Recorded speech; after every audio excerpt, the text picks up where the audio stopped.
I guess. Okay, yeah, then we can have sand. Yeah, you're right. So I think it's just a slide. No? I don't know. But you're right, it does look a little different. for some Yeah, reason. unless it's a new update to Teams. Yeah. Started, yeah. What if no one's here? We'll still do it. And then we'll report it. It's like, I mean, I know it's not the fanciest thing, but our recorded interview is now up to 104 views. Yeah. And it does not count internal views.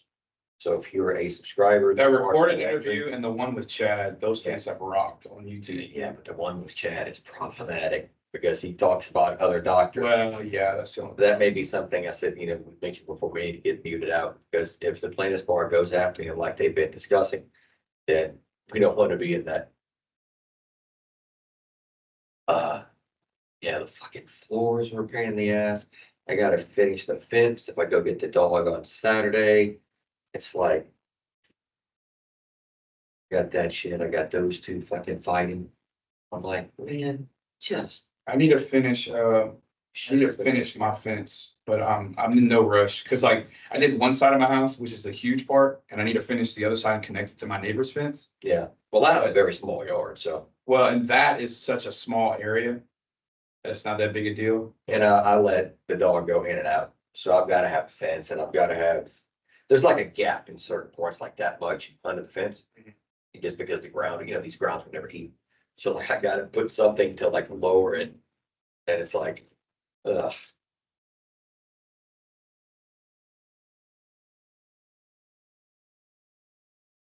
And don't forget to cover Keith's thing in case he's like, oh, why you guys talk about my brilliant idea about, The 2 week thing, yeah. but that's not for this. They I know. don't settle, that's gonna be for us, I know. because once we get the documents, but I can mention that that's what we do, Yeah. once we get it. Yeah, if you're worried about reserves, one of the things we can do is.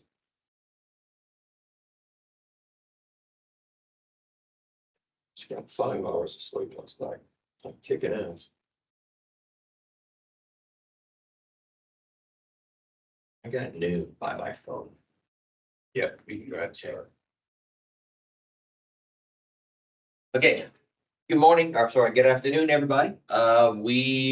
Welcome to the 2024 lunchtime roundtables. We got it all the time. I'm Patrick Johnson. This is Corey Moe next to me. So what we're going to be doing today is talking about workers' compensation and how you as an adjuster can settle a claim. And I grew up with the phrase, it was settled at the desk, from the desk. And what that means is the adjuster negotiates the settlement with the attorney or with the claimant. And then they tell us, hey, can you draft the settlement documents and put it before the court? Now, just a little bit of background so you can understand why this is necessary. Because again, we don't do these topics because we think they're neat. We do these topics because either we're asked by the adjusters or the clients, or we see a deficiency that we believe can be corrected through one of these presentations.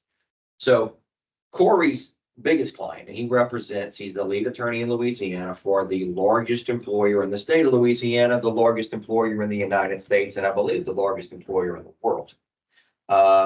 We don't like to mention their name, but their colors are blue and white, and you have absolutely shopped there before. Okay. So because they have their own individual TPA organization, they have their adjusters trained to a razor's edge. Okay. So it is not uncommon for Corey to receive how many settlements from the desk in a month on average? I would say on average, at least on average with slow months, it's 3 to 5. I've gotten as many as 12 to 15 in 1 month easily, to where it's settled and they just need us to do the document.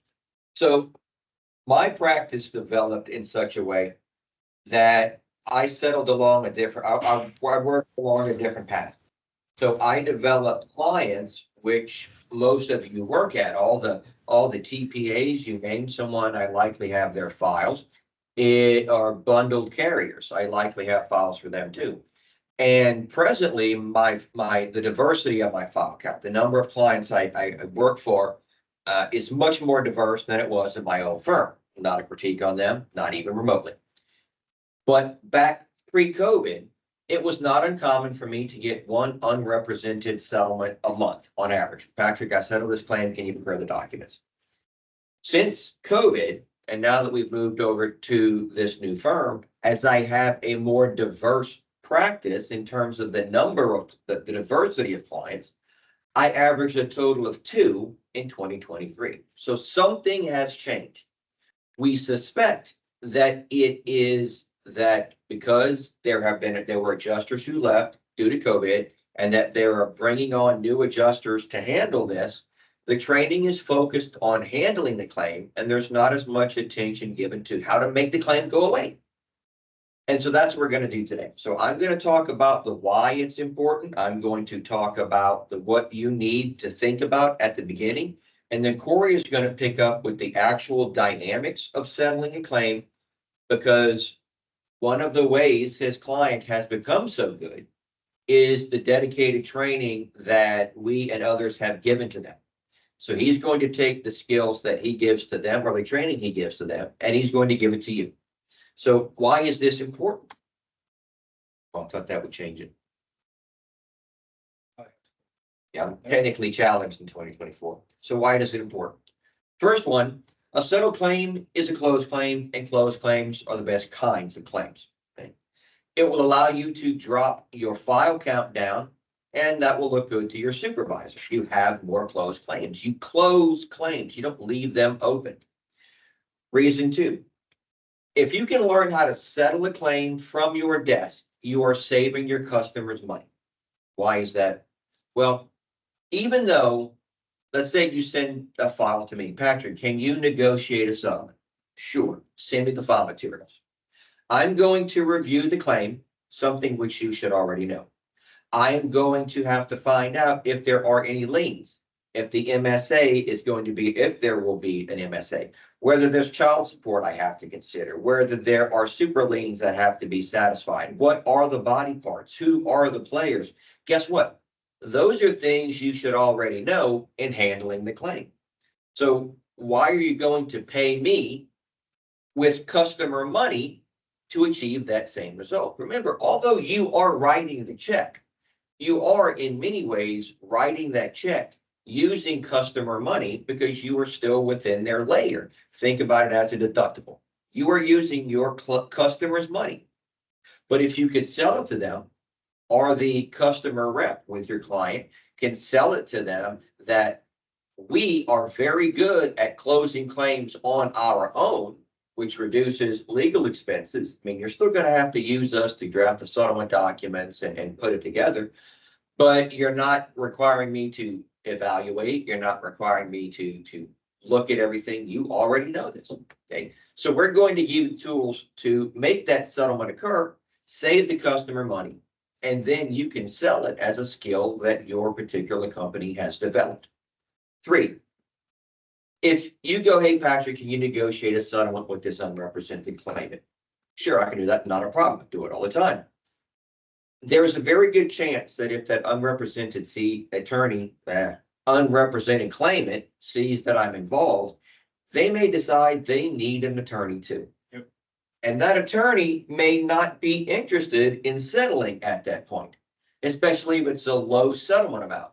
They may go, well, let me look at the file, see what other, oh, wait, you know what? You need the surgery. Next thing you know, you're looking at a surgery that wasn't anticipated. Maybe you get a 1008. Again, if you can do it on your own, it is simply easier.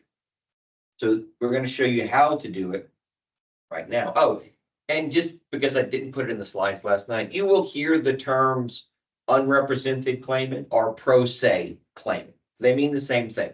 Pro se means on your own. Let me just cut in with the whole defense attorney and a claimant's attorney getting involved. Keep in mind that there's no reason why you can't, if you're going through your, valuation of the claim. I get this with that blue and white client all the time. They'll call me and say, hey, look, just FYI, here's the facts. I'm valuing it at $10,000. What do you think? And I'll tell them, yeah, good settlement. See if you can get it for 7,500 or 5, but 10,000, there's no problem. And then I'll tell them, you go ahead and do it. Or on the opposite end, let's say we do have the file And I have talked to them, but they are pro se. I will still tell my adjuster 9 times out of 10, I want you to do the negotiating.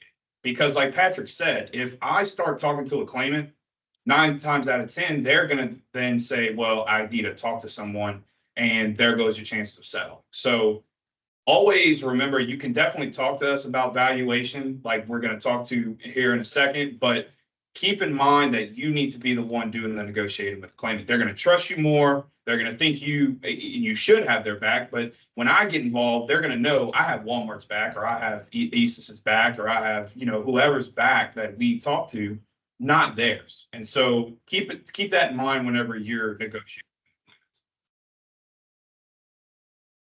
Hey, Glenda. Okay, so some misconception about Louisiana. So one of the things that Corey's big client has is that their adjusters handle at most 1 or 2 jurisdictions. So they don't have to handle multiple jurisdictions. Like I know adjusters who handle 8 separate states. My God, I could not even begin to imagine. The problem is that rules in one state may not carry over to Louisiana. And so you may think, well, I can't settle. Louisiana does its own thing. I'm sure every state does. So understand, you can settle at any time. The claimant got hurt 5 minutes ago. Hey, Mr. Jones, I heard you just got hurt. Yeah, you want to settle? I'll give you some money to go away. You don't phrase it like that, but you can settle right then. Now, the judge later on, when they have to approve the settlement, might have questions, but you can do it right then. I once settled the claim the day before surgery. I got a phone call from opposing counsel. He goes, man, you have to believe this. My guy wants to settle. I'm like, dude, he had pre-op already. He's going to be cut on tomorrow. He doesn't want to do it. So he wants to know if you want to settle. I was like, well, absolutely. Should be a demand. At any time, claimant is not at MMI, settle. MMI is a square peg and settlement is a round hole. They have nothing to do with each other. MMI, for your purposes, really goes to how you set reserves. If someone is at MMI, odds are you don't have to reserve for future surgeries. You don't have to include that in settlement. It's just regular visits, an occasional imaging study, but surgeries and stuff, yeah, it's no longer an issue. They can still be receiving indemnity. They can still be receiving TTD for being unable to work. Settle. There is no bar to settling. Settle anytime. A lot of people, they just want to wait and hope that the claim goes away. We know a lot of your claims just go away. Claimant goes back to work and there's really no more involved. But the only way you get that magical closed claim is by the court telling you don't owe anything or a settlement. So to cut that claim off, settle. And again, like Corey and I have stressed so far today, the best person to settle is you, because you have the most knowledge about the claim. You can send it to an attorney to gather that knowledge, but they are going to bill you and especially the customer to do that.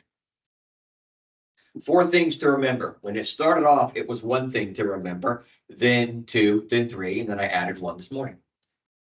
Always remember, you have to let that claimant know that settlement is an option. They may not know that settlement is an option. So we all know. We assume the claimant knows because 9 out of every 10 billboards in Louisiana is an attorney telling them about settlement. Some people in that moment don't know that it's an option. They feel trapped in the system and they do not know of a way out. For those of you who have been following along or who have visited our YouTube channel, the first video we ever did, well, the first video that we felt comfortable putting up on YouTube was Alan Jordan, the best mediator for workers' comp bar none, talking about his interaction with the claimants and what they see in settlement. So always let them know, you finish a recorded interview. Now, Mr. Jones, I just want you to know, look, you are going to be stuck in this system. There are going to be things that you like. There's going to be some things you don't like, but that's just Louisiana workers' comp. That is the system. Understand, settling at any time is always an option. And if you feel like I would rather just take the money and do my own thing, we can maybe find a number that works for both of us. Just let us know at any time. Thank you. Bye. Click. You have planted that seed. They now know I can jump out of the system at any time. Because if you wait for them to decide, they may not know it's an option. It's a little issue, but there are really two types of full and final settlements. There's a compromise settlement and a lump sum settlement. For your purposes, a lump sum settlement doesn't exist. It's not what you think. A compromise is he wants X, we want Z, and we're going to settle for Y. Okay, we negotiate, we agree to a number, that's a compromise, even though you pay the money in a lump sum. A lump sum settlement is one where you pay the absolute precise amount over which no parties can disagree. So I would say that usually is a PPD settlement, a scheduled loss. Oh, you owe 75 weeks, here's 75 weeks. Those are very tricky. So you never lump sum a settlement ever. A claim is only settled when the judge signs the judgment of dismissal. Until the judge signs it, it is just like every other claim. You owe indemnity. You've got to pay for medical bills. It only settles when the judge puts their name on the paper. And then we'll get a copy. We will let you know, hey, claim is settled. Okay, cut off indemnity effective as of today. And if you're curious, the date the judge signs it, they get paid. So if the judge signs it on January 25th, you owe them for the 25th, not the 26th. Keep the file open for a little while to catch any medicals that haven't arrived yet. But do not think for a moment in a full and final settlement that me saying, hey, look, we settled this claim for $22,000. That's not the time at which you cut off indemnity benefits. It's only when the judge signs. And here's a pro tip. Don't be afraid to walk away from the settlement. I had an adjuster recently who claimed it was just absolutely insane with their demands. And the adjuster said, and we're done. Sorry, it's not even a starting point. I'm going to hand this over to my attorney. Okay. And that's what she did. She was afraid. She wasn't afraid to just walk away. And now the claimant is going to have to deal with me. And we keep talking about claimant, pro se claimants, but remember, y'all can also negotiate with their attorney. Good point. Obviously the attorney's going to know more, but at the same time, so do you. And the attorney is going to realize if you're spitting out, which I'll get to, if you're spitting out X amount of weeks of SCB, well, shoulder surgery costs this much, we'll settle for the exposure of that. The attorney's quickly going to realize you know what you're talking about.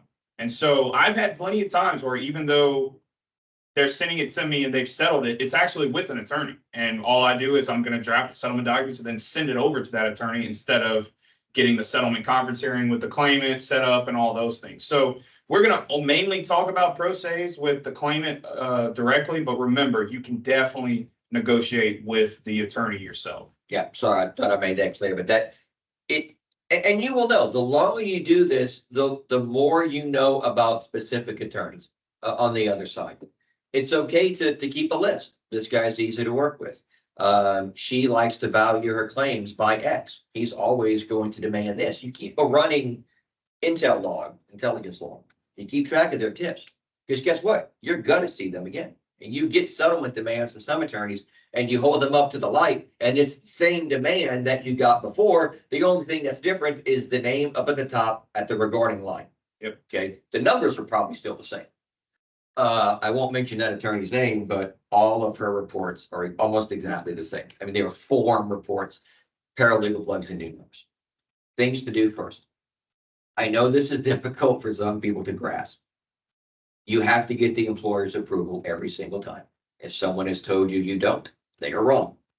Okay. The reason is twofold. One, the insurance code demands it. They clearly said, and I didn't go find the statute last night, but the insurance code says, and the employer and the carrier has satisfied its burden of informing or obtaining employer approval. Guess what? You've got to go get their approval. Well, I'm a TPA. I'm not the carrier. Well, remember, you're the employer's TPA.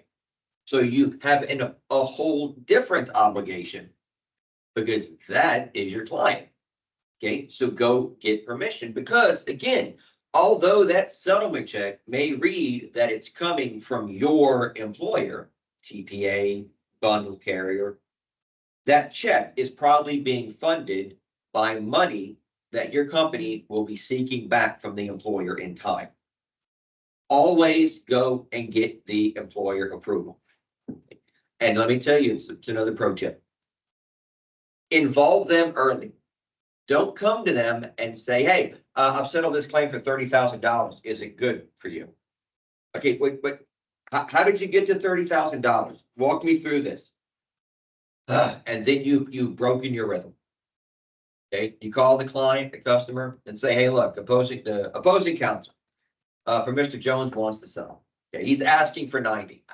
I've run the numbers. I don't think it's 90. I'm going to send you my calculations, and I think we should settle for up to this number. Let's say 30.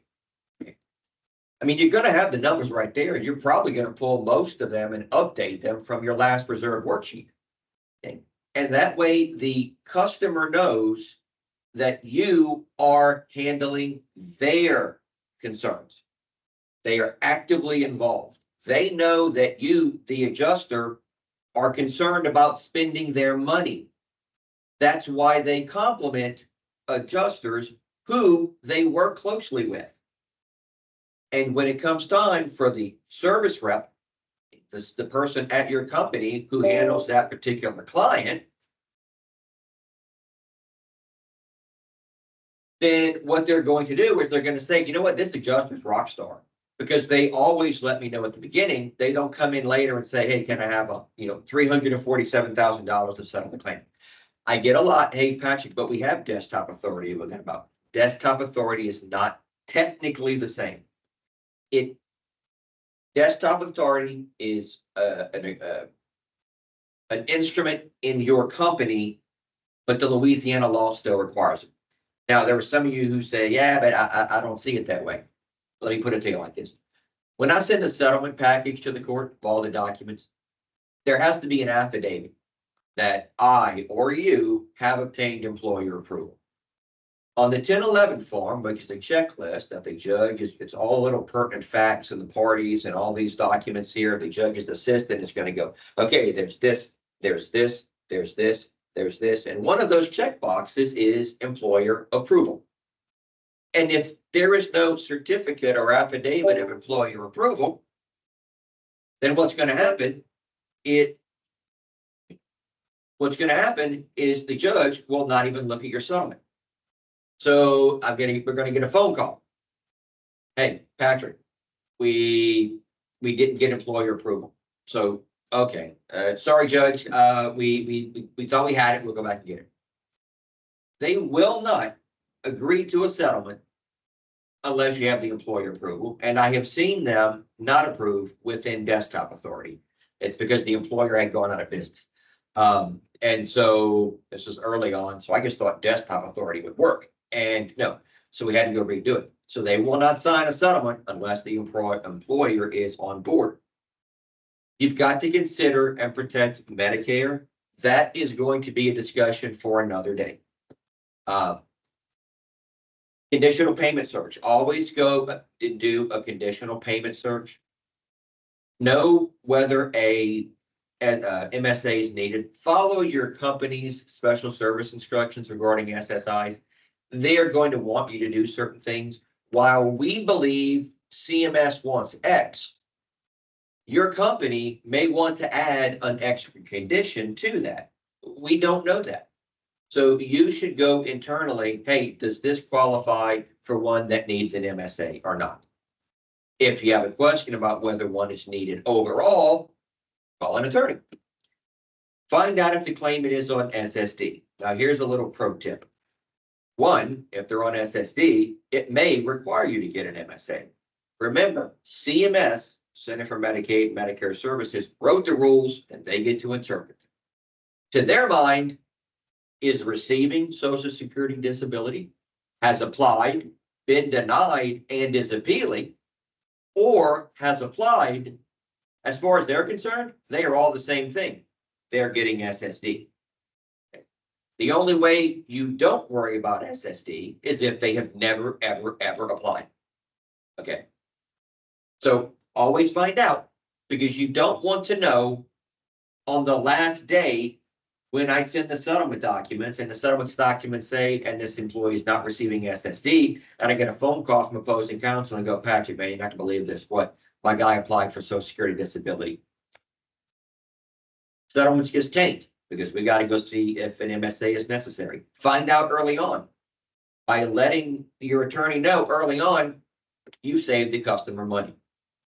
You've got to satisfy all statutory liens. Okay. We'll talk about liens momentarily. VA, Medicare, Medicaid, prior attorney. You've got to take care of those. You can't ignore them. Okay. So there are statutory liens, which means you cannot ignore them. The VA, Medicaid, Medicare. And look, VA, I am presently waiting, going on 6 months, for the VA to tell me how much they are owed. VA takes forever. Okay. Same with child support. And child support. Well, child support's mostly getting them to reduce. It's getting them to respond to your phone call, to be honest with you. We're like up to going down to the VA and going, can somebody address this? We want to pay. You just can't ignore it. An asserted lien, and look, these statutory liens are what we sometimes call a super lien, meaning you can't settle unless that's fixed. An asserted lien is a lien that we are now aware of. So let's say an individual puts all of their medical treatment on Blue Cross Blue Shield. And if Blue Cross Blue Shield never comes to the party, we can settle. And we don't have to worry about Blue Cross Blue Shield. But if they pop up and say, hey, wait, I got a lien, you can no longer ignore them. Okay. Or Medicaid, which will usually be like the Rawlings Company, which I always thought was baseball gloves.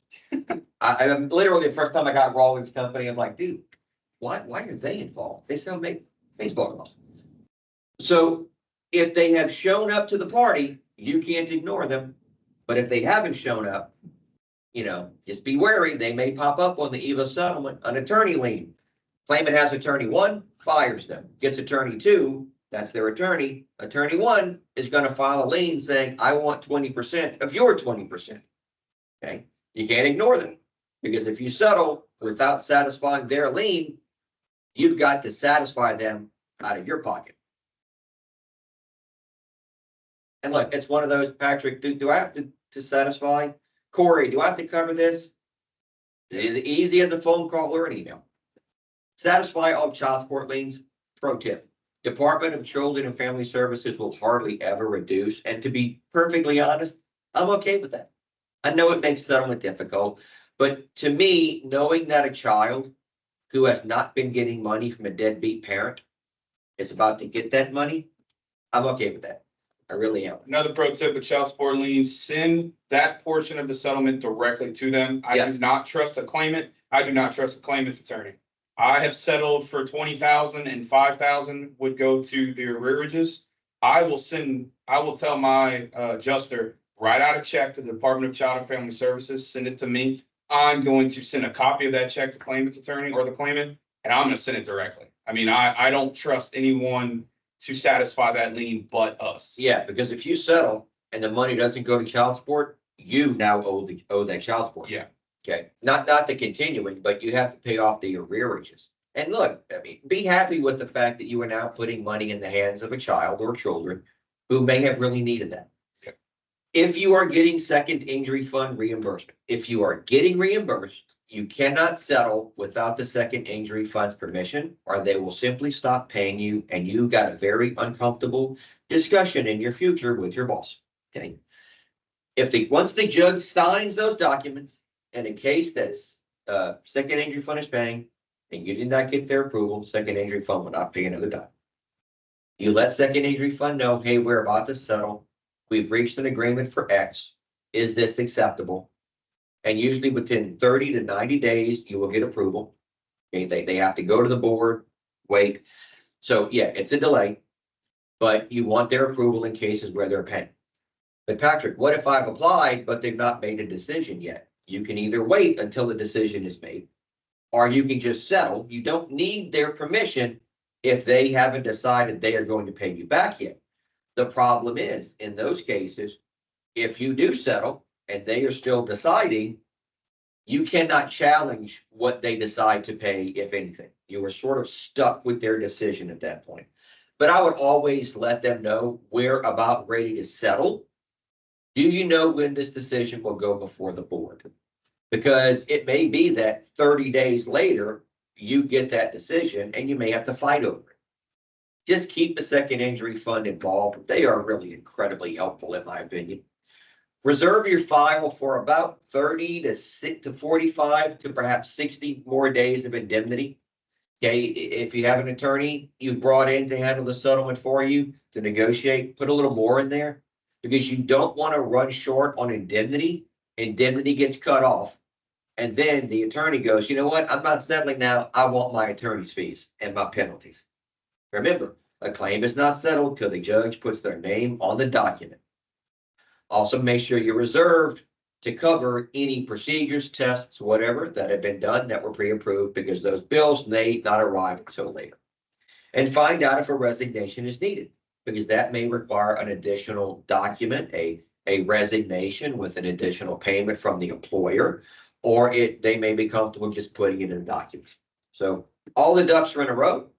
Let's get started. All right. So let me first say, with valuing future indemnity, with valuing future medical that we're going to get to, it comes with practice. I mean, this is not something after this talk or reviewing this discussion for Patrick and I that you're just going to get like that. You know, it's taken us plenty of time to get used to, you know, how exactly we value this. But in any event for indemnity, the main thing is to treat everything like an SCB case. Every claimant's attorney, or 99% of them, their initial demand is going to be running out 520 weeks of indemnity minus what you may have already paid. So if we paid 100 weeks, they'll say, all right, well, I want 420 weeks at a 0 work capacity. So they're just going to run out SCB at the full TTD rate. Obviously, we're never going to agree to that. So you should not value your claim that way when you're looking at it. Basically, the way I look at it is look into the future on what you think it's going to take to get that claimant back to work. Obviously, my big client does a very good job of accommodating restrictions, so we're able to cut into SCB exposure a lot. But if you're dealing with heavy machinery, you're dealing with an oil field company, something like that, to where if it's not medium duty, you won't be able to accommodate, you're going to have to think of voc rehab. So from the get-go with indemnity, and I include voc rehab in my indemnity. So right off the bat, I would put $10,000 toward voc rehab, meeting with the voc rehab counselor, doing this, doing that, because a lot of times claimants attorneys are going to think of that. Secondly, when it comes to the weeks, you need to think, all right, let's say you were trying to settle a case before surgery's happened. And it's not a fusion. Let's say it's a rotator cuff repair. You need to think, all right, well, automatically 12 weeks, they're going to be in a cast, in a sling like this, and they're not going to be able to move. Then following that, they're going to probably go through 6 weeks of physical therapy with still being out of work. And then it may take a little bit of time. So automatically, I would think 6 months at a 0 work capacity. Calculate that out. So we're going to owe TTD for 6 months. So boom, you've got your starting point. Then from a rotator cuff repair, it's going to take a little time for them to get back to medium or full duty work. So you're going to have some time in sedentary, light, then medium. So let's take another 6 months into account. However, with voc rehab, you're going to be able to get them back to work with at least that job. So a lot of times with these settlements, I'm thinking 1 year is really a good starting point for a settlement. And you may have some of that year, 6 months, for instance, at a 0 work capacity, some of it at minimum wage. There's the number that you have now calculated, and that is your goal. Boom, this is what I want to settle at. Please remember, just because you come to a valuation of a claim, do not give that number initially to the claimant or the claimant's attorney. Always start, to be honest with you, if it's a claimant's attorney, they're going to probably give you the initial demand. What I would do is, if you're talking to the claimant initially, ask them first, well, what do you feel you think your claim is worth at this point? Or what would make you comfortable to settle your claim out? Now, some claimants, they've seen billboards, they have cousins who have settled motor vehicle accidents. They don't understand the difference between comp, especially with pain and suffering. So you're gonna have to explain that. So some of them might say, well, go ahead. Well, what he means by that, in workers' comp, you don't get pain and Yeah. suffering. And the major driver for those big dollar expenses is pain and suffering. Yeah. So when you take the pain and suffering out, what you get in comp is very much like what you get in regular liability claims. Lost wages, future indemnity. Yeah. Past medicals, future medicals, medicals. Those awards have this much for pain and suffering, and we have zero. So Yeah. you need to explain it to them. You don't get pain and suffering in comp. Yeah, and so that's going to be the big thing to talk to them about first, because some of them might say, well, I had a cousin that got in a car wreck and he got $250,000. Well, you need to explain to them, look, a car wreck is different than comp. You don't get pain and suffering, blah, blah, blah. If they give you a reasonable demand, let's say they are going to have a pending shoulder surgery, and you could go to them and say, hey, look, you may have a shoulder surgery. Would you like to settle now? And we can, just include some exposure for that surgery. Maybe they come back at 50,000. In all honesty, probably a pretty darn good settlement at 50,000 for a future rotator cuff. And I'll get into medical exposure later. Obviously, you're going to want to bring that down. So you then explain to them, well, okay, I understand that's a very reasonable initial demand.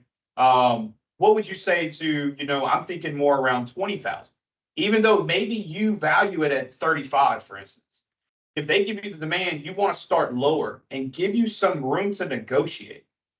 Because if you come out and say, well, I value the claim at 40,000, and they say, well, I want more than that, well, you've already hit your maximum. So always remember, start your negotiation down. You can start as low as 10,000, 5,000, whatever you want to do. Just get comfortable with the way you do it. I and Patrick also practice this way. Even when I'm negotiating, I don't do the old school way of claimant's attorney is going to start at 125,000. I'm going to start at 5. Maybe I'll do that initially, but then I'm going to pick up the phone. I'm going to call the claims attorney and say, hey, give me the bottom line number off the record. What are you looking at? And let's say they come back at, 60,000. I'm going to tell them, look, in reality, I've got 35 in authority, where in the back of my head, I really have 45, knowing that they're going to want to bridge that gap in between. Yeah. So those are the things that we do by ourselves. There's nothing to stop you from doing the same thing. It's funny because, we'll get these claims files where someone has calculated the indemnity exposure. And they'll have like future indemnity at 8%, at 6%, at 4%. We don't do that. No. Okay.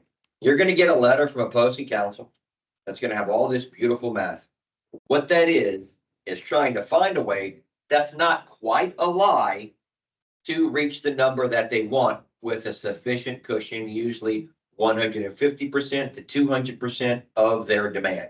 There are some attorneys who don't like to negotiate, so they're very close to the end with that number. So all that's fluff.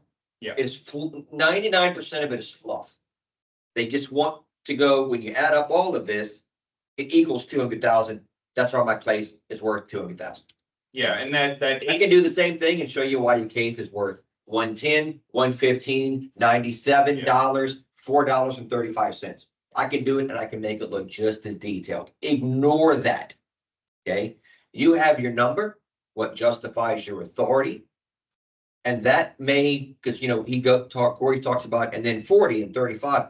That's because all this, this many weeks at this present value discount plus this, that lasts the first offer. Yeah. After that, it is just number. We're done. I'm at the point now where I talk to y'all. Yeah, I'm going to give you this because I'm going to justify to you, hey, this is what the case is worth. This is what it is.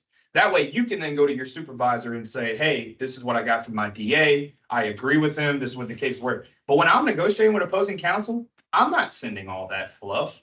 I don't have time to do it. I'm not going to waste your time and have to bill you for those long letters. I'm not doing that. I'm going to talk to them. I'm going to send them my initial demand. Then I'm going to get them on the phone and say, this is how I calculated it. Boom, boom, boom, boom, boom. My goal is to settle. When I get authority from you, my goal is to settle as quickly as possible. You should take that same mindset whenever you're trying to settle your case yourself. And we hear this a lot, 8% discount, 8% discount, 8% discount. There's nothing in the law that mandates 8% discount. Except for a lump sum. Except for lump sum. Yeah. And that's the penalty cutoff. So you can use a 10% present value discount, a 4% present value discount, a 75% present value. It's all numbers. Yeah. Opposing counsel knows the number that they want. It has nothing to do with the facts. It's the number that they want or the claimant wants. Now, claimants, you sometimes have to get them off of, I want $2 million. But yeah, that's it. This right here, what we're teaching you how to do, maybe it should be called value out future indemnity for obtaining settlement authority. This is how you go and get authority internally. Yeah. And from the employer, remember, and from the employer. But when it comes time to negotiating with an attorney, okay, and I just negotiated one. Okay, opposing counsel had a number. I could figure out from that number, when I back calculated her attorney's fee, what the claimant likely said is what I need to put in my pocket. I then valued it out, and the insured came and said, well, I want you to start at this number. And it was this close to my number. Well, how many negotiating moves do I have at that point? Yeah. Okay, so I started at $5,000. Look how much room I have now to negotiate.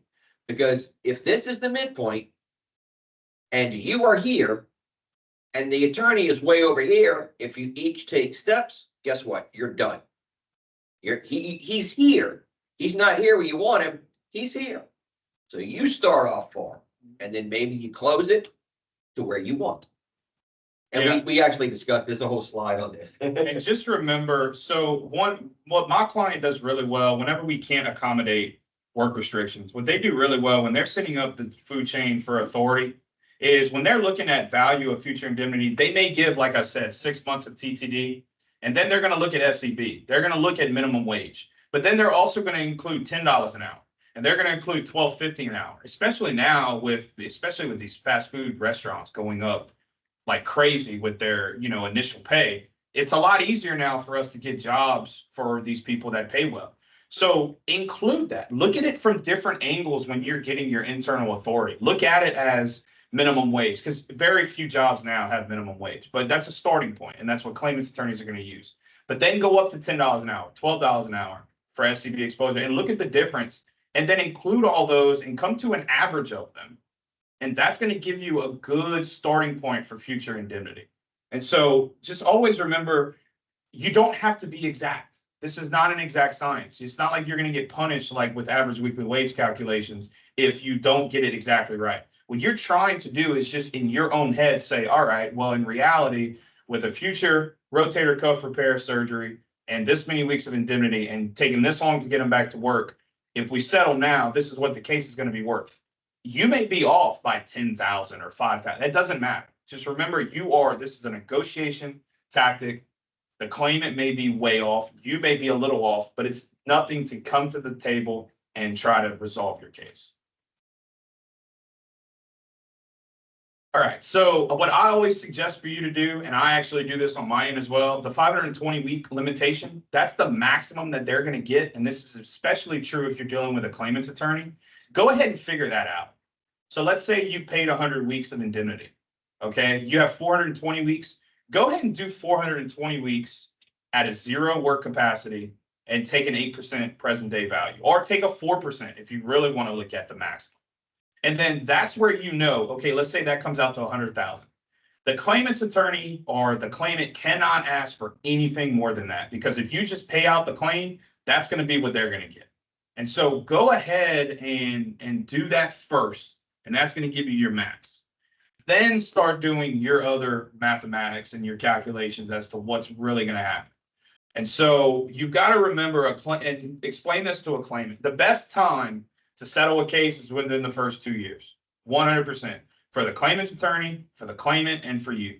The claimant's attorney and the claimant are going to get the most out of their case in that 1 or 2 year mark, and you're going to be able to close a file within the first 2 years, which is obviously a benchmark before a file becomes a tail claim or an excess claim, as different clients call it.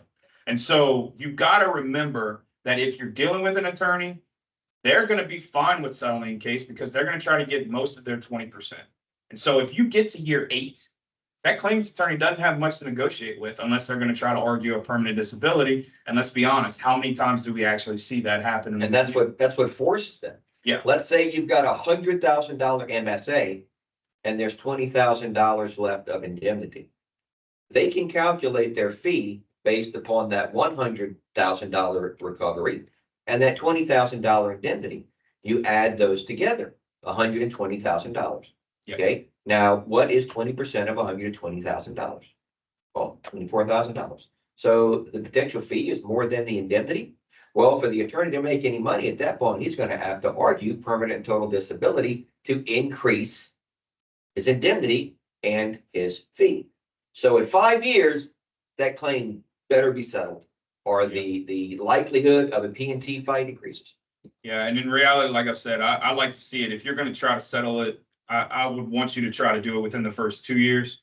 Obviously, and we're talking with settlement here. I mean, there's nothing to stop you from doing your normal stuff like an SMO and IME and things like that, and then try to settle. But again, if you want to get rid of the case, if you don't see the need for it, let's say it's a quick, let's say they break their finger. Obviously, they're not going to need much medical after the initial cast and all that. So there's nothing for you to say, hey, look, yeah, you broke your finger, you're back at work. I'll give you $1,000. That way we can shut down the claim. The claimant gets a little bit of money, but then you never have to worry about that claim ever again. So those are the type of things you've got to get used to doing. And one thing that you, two things, because as we're talking, I'm like, man, I should have put that bullet point in. So recently I had an adjuster who it's an unrepresented claimant, but we wanted to get 2 SMOs. And the SMOs came back at $11,000 in total. And it's a very good adjuster. I've known her for years. She goes, Patrick, the SMOs together come to $11,000? I said, yep. She goes, well, you have $11,000 in settlement authority. Yeah. Straight up cost of defense. It's what you would pay me to fight that claim. Well, you can pay me to fight that claim, or you can give the claimant that amount of money to get an absolute settlement, or you can pay me that money in hopes of getting a victory. Which one is the sure thing? Okay. And look, I understand. Oh, well, Patrick, aren't we taking money away from you? My job is to help you close claims. Yeah. I'm not starving, but it's a way to drive that file count down. Yeah, and remember, you've got to recognize what it's going to cost you to fight a fight, and you're going to have to explain that to your employers. Remember, like Patrick said, you got to get employer approval. Explain to them this. A lot of employers, I see it all the time, they get to the principle of the matter. Well, I don't want to pay him a dime. I don't want to pay him anything. This is bull. This is baloney. I don't like it. Explain to them, look, I understand what you're saying, but just to fight it and try to get an answer, who knows? The SMO may not come back in your favor. I've had it happen plenty of times where the SMO agrees they need a back fusion. So explain to them, look, rather than get the SMO, that's going to cost us $5,000. Let's do the 5,000 plus maybe another 10. And that's what we're going to pay the attorney anyway to fight this. And then we go to trial. We might lose for all we know.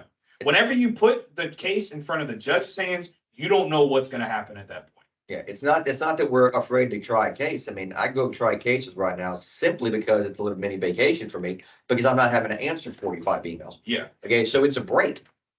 But is it the wisest way to spend your customer's money? Now, look, if the customer says, Patrick, I don't want to pay him a dime, you're going to trial. Okay, but they have been warned. So if it comes back later, man, I got to pay how much? When we had this conversation, I know. And that's where you send an email. Dear, this is to confirm our conversation today that you want me to try the case and that you intend to pay nothing in settlement whatsoever. Send. And that way, if it becomes an issue later, or there's a new person in that person's seat, look, this is a decision we've reached. Yeah. Okay. It unfortunately didn't turn out as we hoped. Yeah. But they know. All right. Valuing medicals, again, this is even more difficult than indemnity. This is more of a science that you learn, or it's more of an art than a science. Patrick and I now, we see lumbar fusion 50K, cervical fusion 40 to 45K, shoulder surgery 15 to 20K, knee surgery 25K. We've done this enough to where we just know off the bat between surgery, post-surgical physical therapy, post-surgical radiographs, prescription medications, office visits, yada, yada, yada. We know based on the fee schedule, this is what it's going to cost. For you to learn this, you've got to kind of go back. And the best way to do it is the more experience you have, the more cases you're going to look.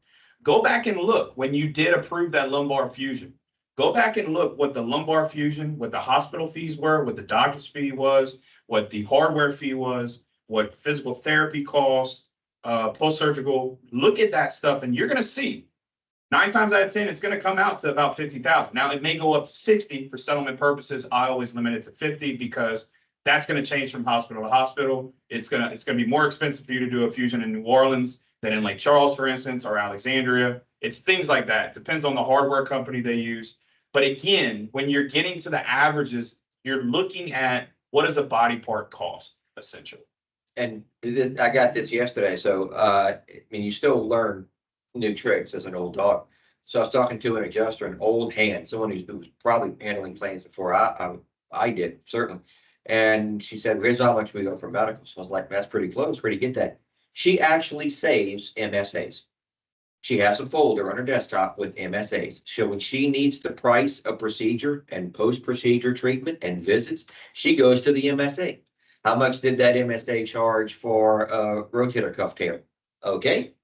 I have paid an MSA with the rotator. There it is. That's how much I do. Yeah, I was like, I never thought of that. And it's brilliant because it tracks the price of the procedure and then all of the treatment, and it treats it as a best case scenario outcome. yeah. And this is price, you gotta remember, this is the price that Medicare's setting. So obviously, There's there's, schedule discount. well, but for an MSA, Medicare is not gonna take money out of their own pocket. So they may also be giving a little extra wiggle room there so that they're making sure that they're reasonably protected in these settlements. So an MSA is a great thing. Now, please remember, don't go back and look at a 1994 MSA, please, because prices have obviously changed since then. So if you're settling now, try to look at one from last year or the year before, because inflation, price of hardware, different hardware, titanium versus this, all that's gonna change. The So, fee schedule, yeah, the fee schedule for the procedure will stay the same. yeah, But the hardware, where you pay a percentage of the DME, that's going to fluctuate. So the procedure, the cost of an MRI, the cost of the procedure, that's going to stay the same. Hospital charges will increase, DME will increase, medications will increase. So it's a little bit of both, but it gives you a starting point. Okay. exactly. And it's hard to argue from the other side. Well, that's not enough. Well, I got an MSA from 2021 that says this procedure costs X. What do you got? Yeah. And remember, there's, again, like we've said, we've done this enough to where immediately when I see rotator cuff repair, I'm thinking of the number on the top of my head, what it's going to cost. There's nothing stopping you that whenever you're trying to do these negotiations without hiring us to call Patrick or I and say, hey, Corey, hey, Patrick, what would Or you, anybody at the. or anybody here, but what would you charge for, I've got a lumbar fusion potential settlement. What do you think I should put toward that? 50, 55,000, done. Boom. All right, thank you. Hang up. Go back to what you're doing. There's nothing to stop you from doing that. And that'll give you, and you could, again, like with those MSAs, you could write those numbers down. Save that on your desktop. Prices of surgeries, the most common ones we see: lumbar fusion, cervical fusion, rotator cuff repair, knee replacement, shoulder replacement, hip replacement, carpal tunnel release. Those are the ones that you see the most in comp. So kind of write down, and then you can remember next time you go in. The biggest thing to remember is if you have a surgery coming up, I would advise you, if you're dealing with a pro se settlement and it hasn't been recommended yet, but you are seeing in the medical records that the doctor is starting to say they may be a candidate for rotator cuff repair, they may be a candidate for lumbar fusion, they may be a candidate. They haven't sent that 10 in. Maybe that's the time you start talking to that claimant and say, hey, just to let you know, surgery is on the table, and we can certainly include some exposure for the possibility of you having surgery. Because 9 times out of 10, that is going to be the cheaper option. Because I've seen it. A lot of times the claimant magically, when they get that check, and I'm sure y'all have seen it too, they magically feel better and they don't want to have the surgery. And guess what? You don't run the risk of a bad surgery, because some of these doctors, as you know, they may have to do a revisionary surgery. And so if you settle before that, you don't have to worry about paying for a fusion surgery and then a year later the doctor having to go back to replace some hardware, which is going to cost you another $35,000 to $40,000. And so it's always the better option to settle before a surgery. You don't know how they're going to recover. You don't know if that fusion is going to fuse properly. Settle before, include exposure, but then you wipe your hands clean and you are done with that surgery as a whole. Yeah, it's crazy how they think. So Andres Gomez, who you've seen speak, who works here, obviously, he used to do plaintiff's work years ago. And he said that some clients would come to him, and when the issue of a surgery was on the table, and they would ask him, does it make my claim worth more money if I go have the surgery? Not, should I have it? Will it make me feel better? Will it make my claim worth more? Okay, so think about that. That's what you're dealing with sometimes. All right, just general negotiation tips. And again, we could come up with a million of these. So just remember, we're trying to kind of give you just the run of, the gambit here and what we see the most often. And go back and watch the one with Alan Jordan. It gives you an insight into his discussion with the claimants. And then also, we actually have a guide. It's 16 pages. Yes, you know me. And it talks about all of this in a format. Yeah. So if you want a copy, I think it's on our website, but if not, call us, email us, and we can give you a copy. The first thing, you're going to have a claimant's attorney or a claimant tell you, well, you're going to be paying me benefits for the next year. So I want to settle for that. No, you're not. You're going to be paying benefits week by week. And I'm telling you, one tactic for sure that you can use, you can tell the claimant's attorney if they're being unreasonable, especially for a claims attorney. Claimant, I wouldn't recommend this. But if you're dealing with a claimant's attorney, say, all right, no problem. We'll just keep paying benefits. Yeah. Because what is better for that claimant's attorney or that claimant? 20% of a week-to-week check or 20% of a big old lump sum? So a lot of times, all of a sudden, you say, well, look, tell them to go have the surgery. We'll just keep paying benefits. No big deal. And watch them. And watch what happens. They're going to come back maybe a day or two later and say, hey, look, I spoke to my client, and he'll agree to come down to 10,000 to where you were, and let's go ahead and get this thing done. It will happen so many times, so that is definitely a tactic to use. With the claimant, it's going to be a lot harder for a claimant to bully you like a claimant's attorney, but explain to them that, hey, look, no one wants to be in the workers' comp system. You're getting a check every week. We have to look at every single medical procedure they send out in front. This is a good way to settle. And if they're pushing for a year, explain to them that you don't owe a year yet. You don't know what you're going to owe. For all you know, the doctor may release them at the next visit, and then you're going to start voc rehab.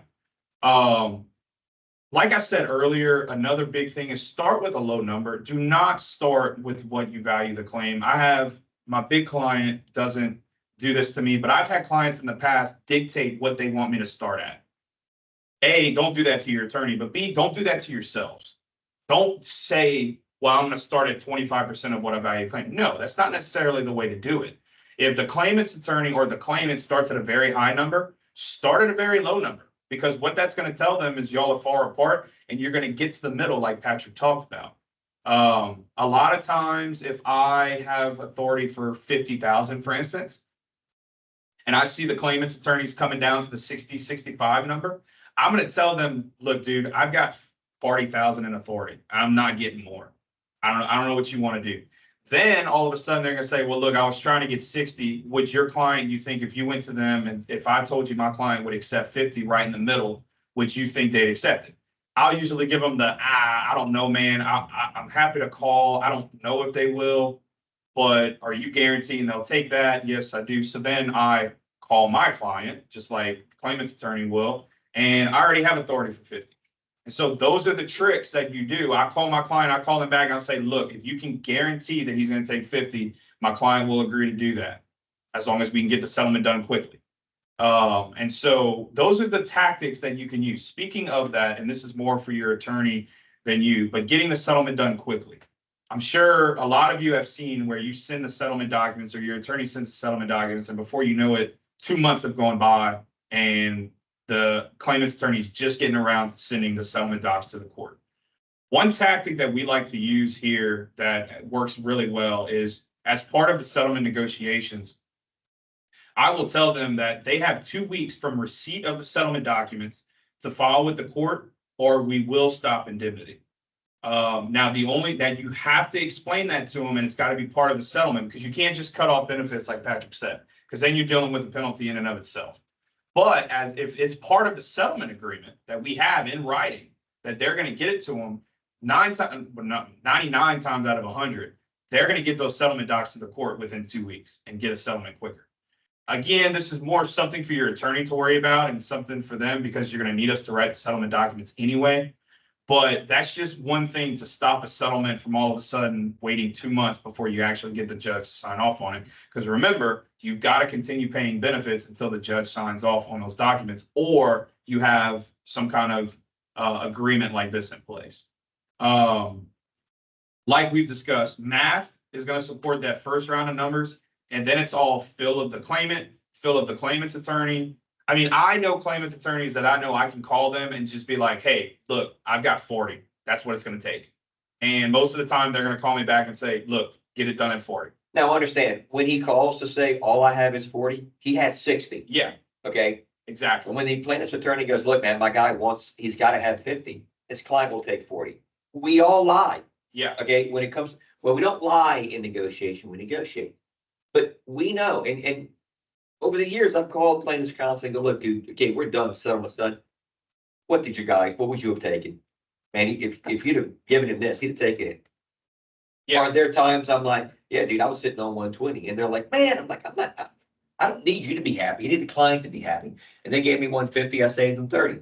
Okay. And look, and it depends on the attorney. Obviously, we learn to trust certain attorneys. You know the type that are easy to deal with. They want to get paid, but at the same time, they're not gonna, bush league you. They're not gonna fight every single argument. But then there are those attorneys that will be like that. I will tell you right now, those I will negotiate with a few times before I get them on the phone. Those are the ones where if they start at 150, I'm going to start at 5, and I'm going to tell them in the email, or I may email them and say, hey, look, that's way too high based on what's going on. I'm not even going to respond to it. I'm going to need you to come down before I send you a response. There's nothing to stop you from doing that. I have one right now. It's too high. I'm not even going to respond. I told the client, I said, look, if you want to respond with cost of defense, here's what it would be. But if it's up to me, if it's my money, I wouldn't even respond. Yeah. Okay. Sometimes you have to let them know, look, dude, you're going to have to bid against yourself, which means you lower your number or raise your number before they do. Exactly. Because remember, that letter that says my client's claim is worth X is inflated. It is not, I don't care what kind of language they put in there, it's fluff. Yeah. We're kind of seeing we literally have a minute left technically. But so those are the things to remember. Obviously, it's a different game when dealing with a claimant's attorney for a claimant. If you want more information on this, please call Patrick or I. Especially, so like he said, I have a client that does this very well, and it is not, we've trained them, but they now have the resources where they train their new adjusters themselves. And so if you have questions, I'm happy to give you some of the info that they give their adjusters in order to help you get better at settling these claims on your own, because you're going to save a lot of money. I mean, that client will, in fact, I open up claims as flat fee settlements. I don't charge them by the hour. It's just a flat fee. So I'm doing the settlement documents. I'm going to the conference hearing, getting the judge to approve it, and then I'm done with the case. And so that's ways that you can save money for you and your customer, the employer.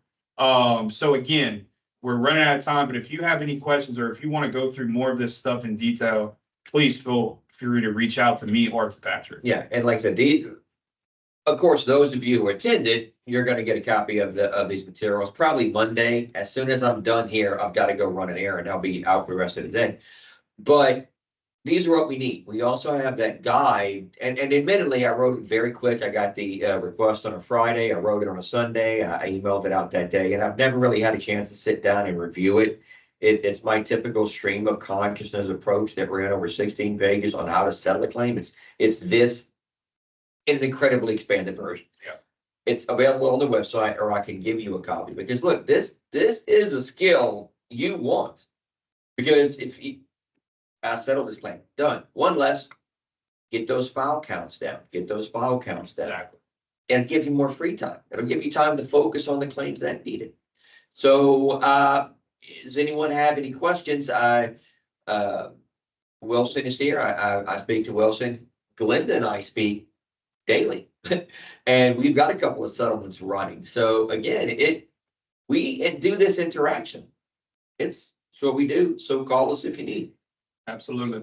Anyone have anything while you're here? Yeah, let's see, we get the chat up. Okay. All right. Well, we hope we recorded this properly, so this should be available on YouTube if you want to refer back to it. And with that, everyone have a great day. Thanks, y'all. Appreciate it. Well, they got a question.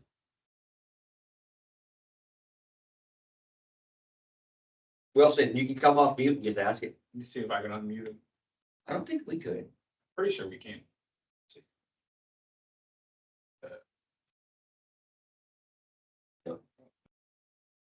Wilson, can you hear us? What's your question? We both do risk management, so you can ask. It's not a bad thing. Yeah.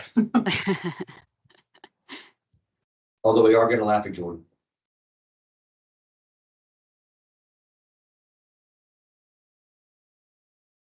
Wilson,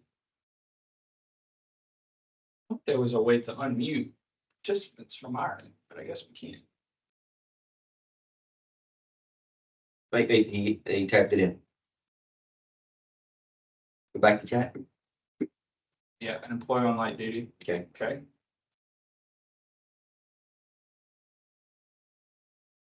Maybe.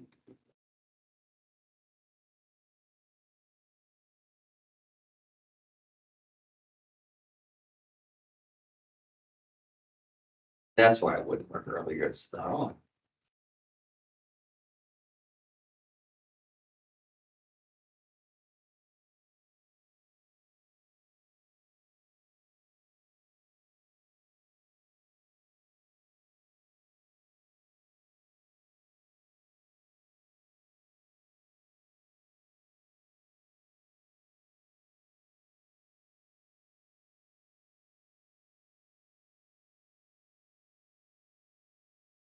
She's working lots of overtime. Her employer doesn't want her to work overtime. Upon her return?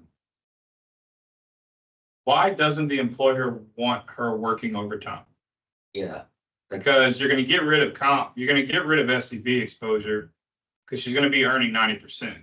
Yeah, unless they're afraid she's gonna hurt herself, which I can see that. I mean, they can, during light duty, they can say the light duty position they have is up to 40 hours, but if a doctor isn't limiting her to 40, I'm not sure why they would want to do that. Yeah, because if they let her work overtime, she's able to make more money and potential SEB exposure. So your SCB exposure goes completely away. About the only thing I could see is that, okay, well, I mean, you could also cap them at 40, it would make your SEB calculations easier at the end of the month because Yeah. she's gonna have the same earnings. There's nothing to stop HR from capping her at 40 hours. I mean, they can say it's a policy decision based on the light duty position they've given her. Yeah, but just make sure they know, look, she was making this much because she had included her overtime. Now she's making this much. You're gonna owe 2/3 of the difference. Yeah. So it may seem nice, but at the end of the day, Yeah, I think it's a decision for them to make based on would they rather pay her what she's earning in wages, or are they gonna wanna pay any type of SEB? Now, it could be that if they put her back at the same hourly rate, okay, so she's making a lot more money now, then yeah, absolutely cap her. There's nothing for the company to stop. I mean, that's a company decision. They've Yeah. accommodated her, they've gotten her back to work. might be a good time to sell. Yeah, or settle. It's not gonna affect the comp claim for sure. There's nothing there. It's not like you're having some type of retaliatory discharge. You're just capping her at 40 hours. Yeah. So, And look, that's a purely employment law decision. Yeah. It's not a comp issue, that's employment law. You know, if she was hired and allowed to work as many hours as she felt able, and now you're telling her, oh, because of your accident, you can only work 40, that may be an employment law issue because you were treating an injured individual differently. That may be a red flag. Yeah. So I would make sure the employment law knows, make sure the employer knows, and if need be, they may want to talk to their employment lawyer just to make sure that they're not getting in trouble with that. yeah, or if you wanna reach out, Wilson, if you wanna reach out to Megan Trohon here, I know she's got some employment law experience. That may be a question that Megan can ask from an employment law standpoint.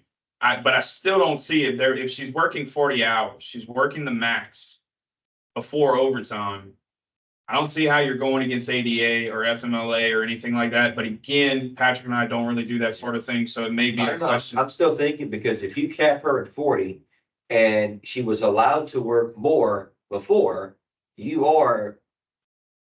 But she's on a light duty restriction, so they can But word it. but if the restriction says only 40, that's one thing. If the restriction says Yeah. light duty, however many hours you want to work, I think you are treating an individual differently because of their disability. Yeah. I mean, would they have limited her to 40 under any other circumstance? Nope. The thing that's different is she is injured. They also need to find her a better light duty position than her just sitting around and not doing anything for sure, if they can. But yeah, Like, that's if you want to cap me at 40 hours with the equivalent hourly wage to do nothing, I'm okay with that. Yeah. My equivalent hourly wage, not hers. Yeah. And I'm salary, so it's gonna be a big number. Yeah. Can she refuse? Yes, she can. I believe so. But that is definitely an employment law question. Yeah, that's gonna be employment law. Again, this is probably a good time to settle that claim for sure Yeah. before you get into these headaches. Yeah, because if they refuse to allow her, again, the only thing that sets her apart is the fact that she is working under a restriction.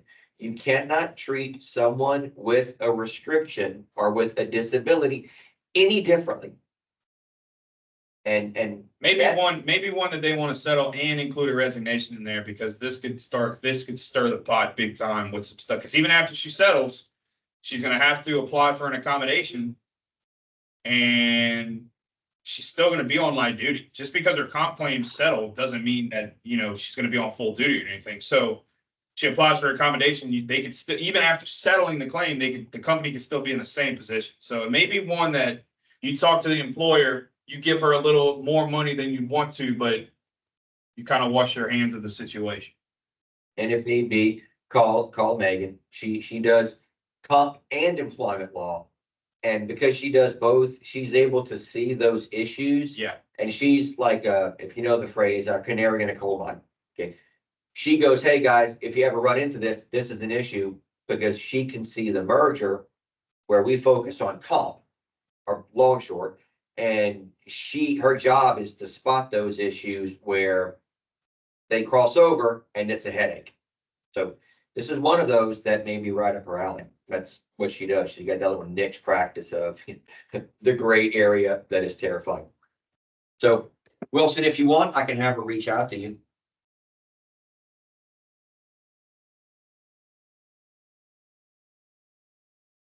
Well, I'm going to go because there is currently a stranger in my house, finishing up my flooring, and I'm really not comfortable, not being there.